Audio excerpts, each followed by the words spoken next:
सर्वांना नमस्कार. स्वागत आहे आपलं मराठी चातुर्य कथा या यूट्यूब चॅनलवर. आपल्या कथेकडे वळण्यापूर्वी व्हिडिओला लाईक करा आणि चॅनलला सबस्क्राईब करा. चला तर वळूया अर्जुन मयुरी पर्वणवे. आणि मला तन्वी अर्जुन आणि अर्जुन मयुरी या दोन्ही स्टोरींचा मेळ घालायचा आहे, म्हणून ती स्टोरी थोडीशी मागे ठेवली आहे आणि अर्जुन मयुरीचे भाग सध्या टाकत आहे, कारण वेळेचंही नियोजन बसलं पाहिजे ना. मग अर्जुनराव कोमलला म्हणाले, मेहुणीबाई झोपायला येता का? आणि कोमल लाजली आणि मयुरी चिडली आणि म्हणाली, लाज वाटते का बोलायला? आणि अर्जुनराव म्हणाले, आता जेवायला बसल्यावर जेवायला या म्हणतात, तसं झोपताना फोन आला तर झोपायला या म्हटलंच पाहिजे. मयुरी म्हणाली, कळलं, झोपा तुम्ही, आणा इकडे फोन. असं म्हणून तिने त्याच्या हातातून फोन हिसकावून घेतला आणि कोमल हसत म्हणाली, काय ग ताई, जेजू किती छान बोलतात, तू काय त्यांच्यावर चिडते? आणि अर्जुनराव म्हणाले, बघ मयू, माझ्या बायकोपेक्षा माझी मेहुणी सपोर्टिव्ह आहे. ए कोमल, तू 10-12 दिवसांसाठी ये ना गं इथं राहायला, म्हणजे मग तुझी ताई ना मला कमी ओरडेल. आणि कोमल लगेच एका पायावर तयार झाली आणि म्हणाले, जिजू मी लगेच येईन, पण राहुलची परवानगी काढावी लागेल. आणि अर्जुनराव म्हणाले, त्याला माकडाला काय विचारायचं, तू माझी मेहुणी आहे ना, आणि मीच तुला त्याच्यासोबत लग्न करायला परवानगी दिली, नाहीतर त्याला तुझ्यासारखी गोरी गोमटी बायको मिळाली तरी असती का, काळा मुंगूस कुठला. आणि तुझी ताई ना तुझ्यापेक्षा कमीच गोरी आहे बघ.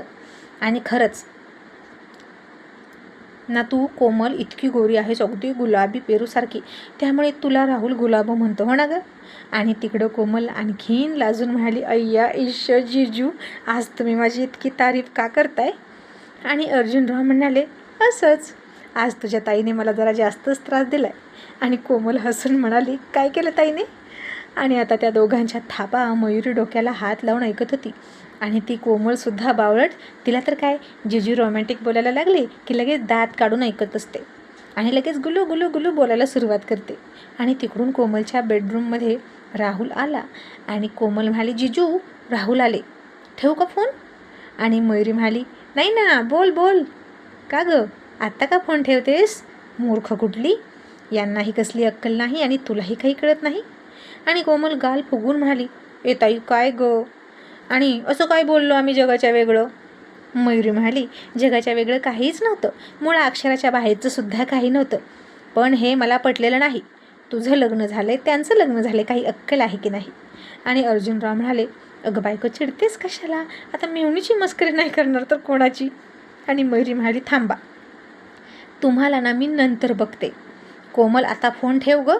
असं म्हणून मयुरीने फोन ठेवला आणि त्याला म्हणाली, तुम्हाला काही लाज लज्जा वर्तुळ त्रिज्या काहीही बोलत होता ना तिला, म्हणे झोपायला ये, तिला काही अक्कल नाही काडीची, आणि परस्त्रीशी इतकं रोमॅन्टिक बोलता का हो तुम्ही? आणि अर्जुनराव म्हणाले, अगं परकी कुठे आहे ती, साडी आधी घरवाली होती हे, आणि खरंच ती कोमल अल्लड आहे, म्हणून राहू दे, पण तुझ्यासारखी जर मस्त मेहुणी असती ना मला, ती पण सख्खी, तर मयू खूप फिरवली असती मी तिला, भरपूर खर्च केला असता तिच्यावर, आणि तुला सांगतो तिला बायकोसुद्धा करून घेतली असती जर ती तयार असती तर, मग कसं दोघी बहिणी छान नांदला असता तुम्ही.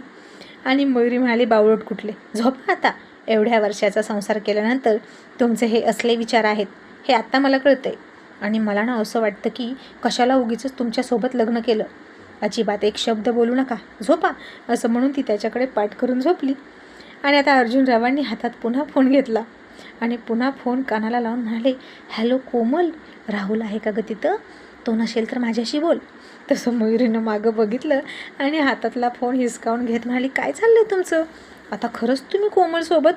असं म्हणून तिनं फोन बघितला तर फोन बंदच होता आणि तो तिची मस्करी करत होता. आणि ती हसायला लागली आणि पुन्हा चिडून त्याच्याकडे पाठ करणार इतक्यात त्यानं तिला मिठी मारली आणि खूप हसला आणि म्हणाला, तुझ्या बहिणीवर पण विश्वास नाही का गं?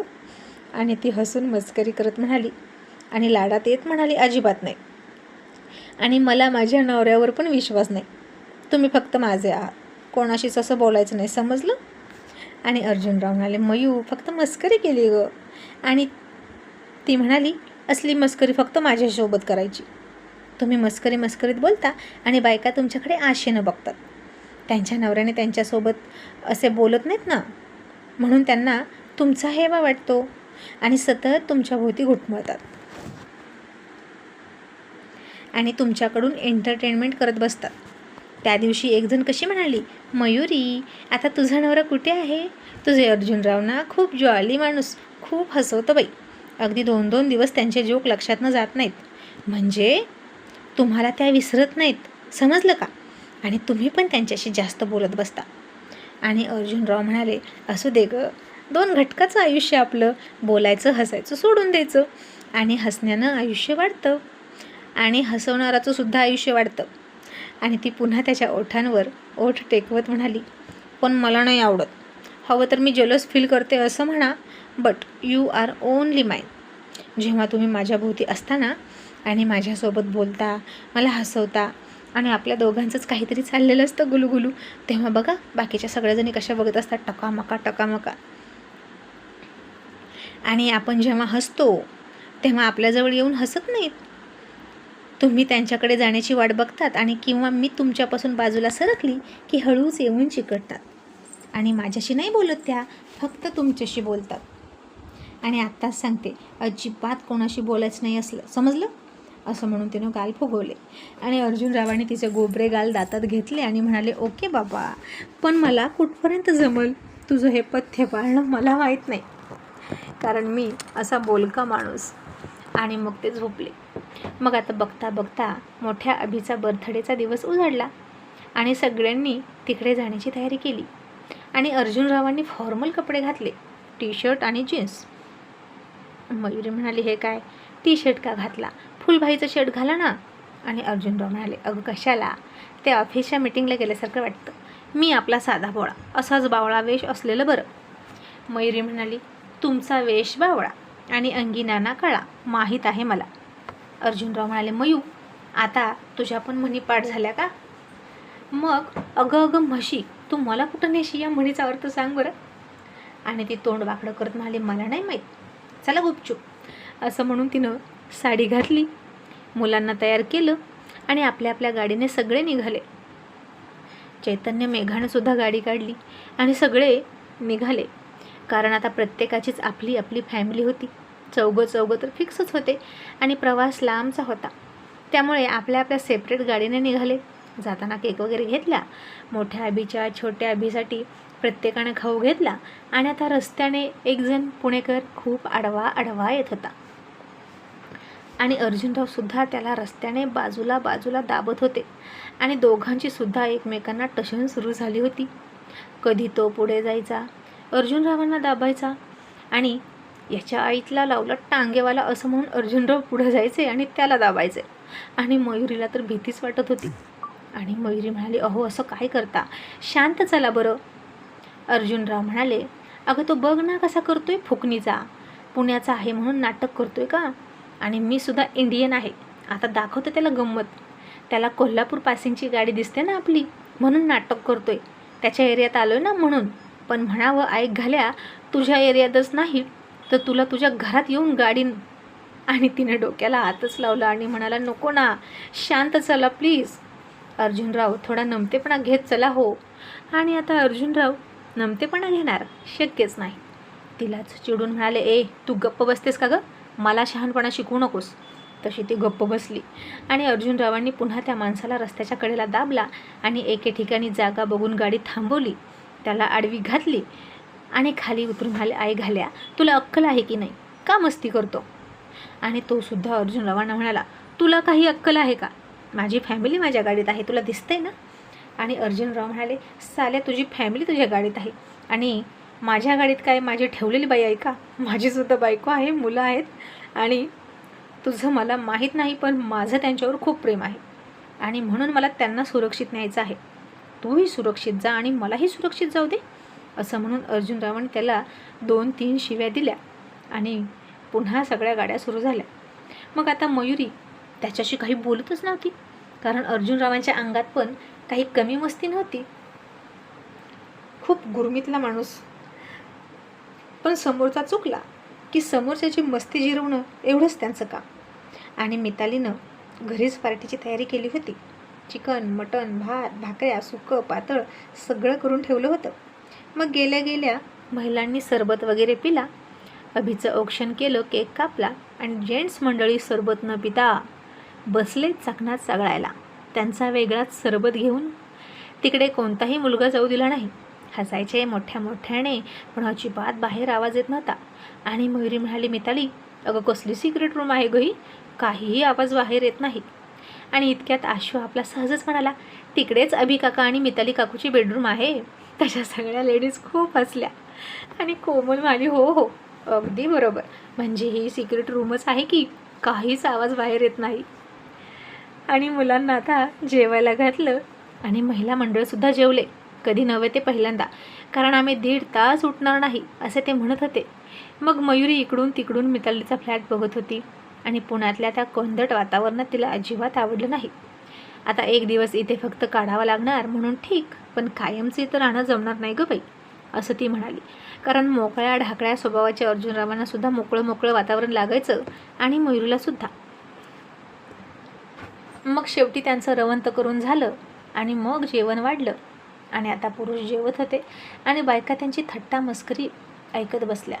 आणि मयुरी तिकडे गेलीच नाही. आणि अर्जुनराव कोमलला म्हणाले, कोमल, अगं तुझ्या ताईला बोलव, तिच्याशिवाय रंग येणार नाही गप्पांना. कोमल म्हणाली, कशाला, तिला चिडवायला का? आणि अर्जुनराव म्हणाले, मग तुला चिडवू का? राहुल, तुझ्या बायकोला आवर घाल.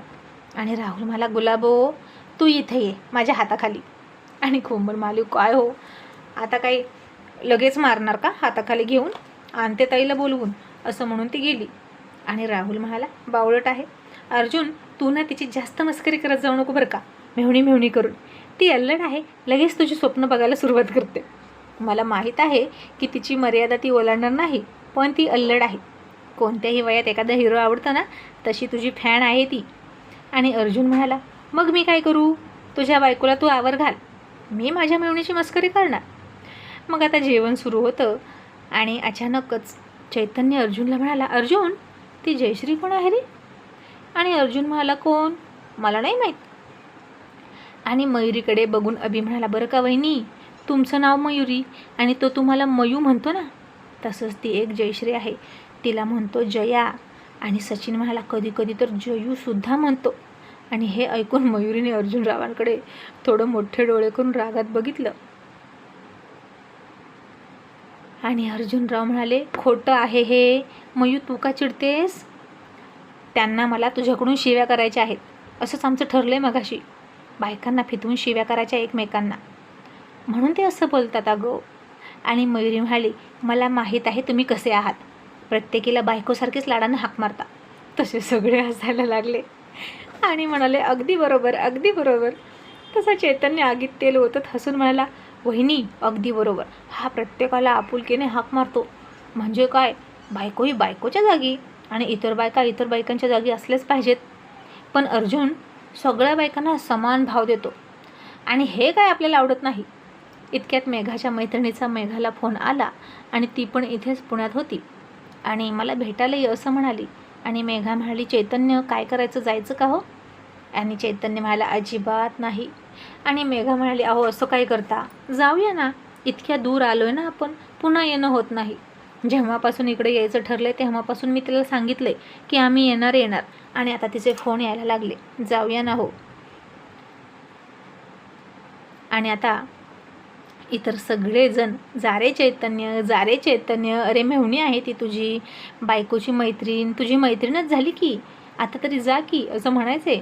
तरी चैतन्य म्हणायचा, नाही बाबा, आज नाही जाणार, हवं तर उद्या जाऊया, नंतर सेपरेट येऊया तिला भेटायला, पण आज नको. आणि मेघा म्हणाली, तुम्ही पुन्हा सेपरेट याल का? बघा आरशात तोंड, आता उगीच आलात तर चला ना, जाऊया ना. काय म्हणेल ती? चैतन्य म्हणाला, सांग तिला, आमच्यासोबत सगळे आहेत, टोटल 20 जण आहोत आम्ही, इतक्या सगळ्यांचं जेवण तुला जमणार आहे का, विचार तिला. मेघा म्हणाले, आता इथं जेवलो ना आपण, जेवण कशाला करायचं, सरबत घेऊया आणि निघूया. आणि चैतन्य नाहीच म्हणाला, मला सरबत नाहीच प्यायचा, मला तिच्याकडे जेवायचंच आहे आणि आता नाहीच येणार मी, आणि मी नंतर येतो तिच्यासोबत जेवायला, असं म्हणाला. असं काही पण म्हणायचा पण जायला तयार नव्हता. आणि मेघा म्हणाली, मला माहीत आहे तुम्ही का नाही म्हणताय, ड्रिंक केली ना म्हणून, ती पकडेल ना तुम्हाला. आणि राहुल म्हणाला, चैतन्य, अरे तुझी मैत्रीण नाही ती, मेघाची आहे, तिच्या इतक्या जवळ जायचं नाही रे वास येईपर्यंत. तसे सगळे हसले आणि चैतन्य म्हणाला, ए नको बाबा, मेघाच्या सगळ्या मैत्रिणी माझ्या खूप जवळ येतात आणि त्यांना वास आला तर मग आता रॉयल लेडीज मेघाच्या बाजूने उभा राहिल्या आणि कोमल म्हणाली, असं काय करता हो चैतन्य भाऊजी, चला ना, एक काम करा, तिथपर्यंत चला, तुम्ही खाली थांबा, आम्ही वर जातो. तसा राहुल हळूच हसून म्हणाला, नाही कोमल, हे योग्य नाही. कोमल काहीच न कळून म्हणाली, काय काही योग्य नाही. आणि अर्जुनराव हसून सावटपणा करत म्हणाले, तुम्ही वर आणि आम्ही खाली, हे योग्य नाही. आम्ही वर, तुम्ही खाली, हे योग्य मेवणीबाई. आणि आता आईशपथ सगळे खूप हसायला लागले. रॉयल बॉस टाळ्या देऊन देऊन हसत होते आणि कोमल गेली तिथून पळून. तिचे तर ध्यानीमणीही नव्हतं की इतका घाणेरडा अर्थ काढतील राहुल आणि अर्जुनराव. आणि सगळे खूप हसत होते. आणि थोड्या वेळाने कोमल आली आणि कोणाचाही हसू ओसरत नव्हतं.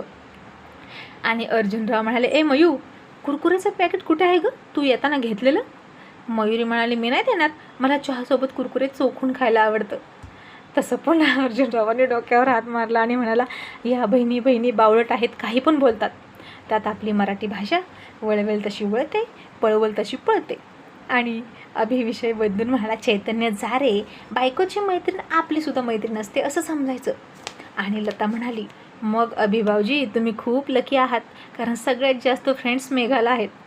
आणि बघा बघा अभिभाऊजी किती खुश आहेत. आता इतक्या मैत्रिणी त्यांच्याही नावावर झाल्या. आणि मयुरी म्हणाली, आणि मला एकही मैत्रीण नाही, त्यामुळे आमच्या अर्जुनरावांना सुद्धा मैत्रीण नाही. आणि चैतन्य म्हणाला, म्हणून तर सगळ्या जुन्या मैत्रिणी आठवत असतात त्याला, तोच शोधून काढतोय. आणि मेघा म्हणाली, अहो चला ना चैतन्य. चैतन्य म्हणाला, मग सगळे चला, म्हणजे नक्कीच तिला मी पिलो हे ओळखता येणार नाही, आपण सगळे असल्यावर तिच्या लक्षात येणार नाही. मग बरं सगळेच जाऊया असं ठरलं. आणि मेघाने फोन करून सांगितलं की आम्ही सगळे येतोय. आणि सगळे आहेत म्हणून तर चैतन्य तयार झाला, नाहीतर अजिबात तयार झाला नसता असं मेघाच म्हणाली. आणि सचिन म्हणाला, चैतन्य आता मेहुणीसोबत किचनमध्ये जाऊन बोलू नकोस बरं का, जे काय असेल ते मेघासमोर बोल आणि तिच्या जास्त जवळ जाऊ नको, असं काही पण म्हणून त्याची मस्करी करायचे. आणि मयुरी चिडून म्हणाली, पण मी काय म्हणते, प्यायचीच कशाला? मेघा म्हणाली, मी त्याला असं म्हणाले तर म्हणतो कसा, मी खूप हालात दिवस काढलेत, मी कष्ट केलेत, मी गरिबीत दिवस काढलेत, म्हणून आता पैसा आला तर एवढा एन्जॉय मला करू दे. मी दुसरं काही करतो का? सुपारीच्या खंडाचं सुद्धा मला व्यसन नाही. कोमल म्हणाली, हां, आणि हे एवढं व्यसन आहे त्याचं काय? जावई बघताना लोक सुपारी खातो का हेच बघतात, पण तो पितो की नाही हे पण बघायला पाहिजे होतं. आणि अर्जुनराव म्हणाले, तेव्हा कुठं पित होतो, आता पितोय ना. आणि मला तर बाबा बडीशोपचं सुद्धा व्यसन नाही, हो ना ग मयू? आणि मयुरी म्हणाली, दिसतंय ते, तुम्ही तर बोलूच नका, कारण तुम्ही तर टोळीचे मुकादम. आणि आता सगळे पाय पसरून बसले होते, उठायला कुणीही तयार नव्हतं. अर्जुनराव खाली झोपले, त्याच्या अंगावर चैतन्य झोपला. आणि अर्जुनराव म्हणाले, चैतन्य मी मेघा नाही, उठ भाड्या, तुझ्या हाताला काहीही लागणार नाही. तसे सगळे पुन्हा खूप हसले. आणि मेघा म्हणाली, चला की आता, माझी मैत्रीण वाट बघते. तिचा जीव तुटत होता, पण कोणीही उठत नव्हतं. उठायचे पुन्हा बसायचे, उठायचे पुन्हा बसायचे. आणि लताला राहुल म्हणाला, बरं का लता, आम्ही ना तुम्हा सगळ्यांना घेऊन कोकणातच जाणार आहे. आणि लता म्हणाली, कधी तो मुहूर्त लागणार, वाट बघा. चैतन्य म्हणाला, नेलं असतं पण खर्च खूप होतो बायकोसोबत असल्यावर. मेघा म्हणाली, आणि तुमच्यासाठी खर्च होत नाही का? आम्ही आमची कॉन्ट्री भरतो आणि आम्ही वेगळ्या रूममध्ये राहतो, तुम्ही वेगळ्या रूममध्ये राहा, पण आम्हाला घेऊन चला. आणि अभि मेघाला म्हणाला, अगं चैतन्य तिथं गेल्यावर अजिबात सापडत नाही. आम्ही सगळे पोहायला गेलो होतो आणि त्याला बघितलं तर तो गायब होता. आणि आम्ही त्याला अर्धा तास पाण्यातच शोधत होतो, तर हा भाड्या कोणालाही न सांगता खूप लांब जाऊन वाळूत बसला होता, कोणाशी तरी व्हिडिओ कॉलवर बोलत. आम्हाला वाटलं गेला समुद्रात अर्पण होऊन नारळासारखा. आणि चैतन्य मला, बायको होती ती, तिच्याशी बोलत होतो, मला कोकणात गेलो की बायकोची फार आठवण येते. आणि मेघा म्हणाली, चूक, ती मी नव्हते, कोण होती ती सांगा. आणि राहुल म्हणाला, म्हणून म्हणतो मेघा, तुझ्या मैत्रिणीसोबत याची ओळख करून देऊ नको, नंतर तू राहते बाजूला आणि हा त्यांच्यासोबत बोलत बसतो. तसे सगळे पुन्हा हसायला लागले. आणि मेघानं तोंडच फिरवलं, चैतन्यावर रुसली. आणि मयुरी म्हणाली, माझा मुद्दा राहिला बाजूला, मी म्हणते इतकं कष्ट केलं ना चैतन्य भाऊजी, आणि आता पैसा आहे तर प्यायची काय गरज आहे? एक एक घास सोन्याचा खावा ना माणसानं, पिणं चांगलं आहे का? तसे झोपलेले अर्जुनराव विषय बदलत मयुरीला म्हणाले, मयू आपला सोन्या कुठं आहे ग? आणि मयुरी म्हणाली, खेळतोय बाहेर तुमचा सोन्या. विषय बदलण्यात एक नंबर पटाईत. आणि आता इथेच बसल्या बसल्या पुढची पार्टी कोणाकडे याची तयारी करून ठेवली. आणि नीतू बसला बरं का छोट्या अभिच्या गाडीवर. आणि अर्जुनराव म्हणाले त्याला फुगवत, हे माझ्या हातात जर ही गाडी असती ना तर आतापर्यंत मी किचनपर्यंत गेलो असतो घेऊन. आणि राहुल डोक्यावर हात मारून म्हणाला, ए अर्जुन यार गप्प बस रे, त्याला फुगू नको. आल्यापासून शांतता आहे, तशीच शांतता जाईपर्यंत राहू दे. आणि अर्जुनराव त्या गप्प बसतील होय. तो पुन्हा नीतूला फुगवत म्हणाला, नीतू तुला गाडी चालवता येतच नाही. आणि आता येड्या नीतूला सुद्धा स्फुरण चढलं. तोही गाडीवर बसला आणि सरळ गेला किचनमध्ये गाडी घेऊन. आणि तिथली काचेची भांडी पडली आणि फुटली आणि खळखळ आवाज बाहेर आला. तसं राहुलनं अर्जुनला खूप मारला आणि म्हणाला, आय घाल्या उगीच आग्या मोहळच्या झाडाला दगड मारून उठवतो. आणि अर्जुनराव मार अडवत म्हणाले, पण तुझं पोरगं असलं कसलं सैतानाची औलाद. तसं अर्जुनरावांना राहुलला आणखीन पटकवला आणि सगळे खूप हसायला लागले.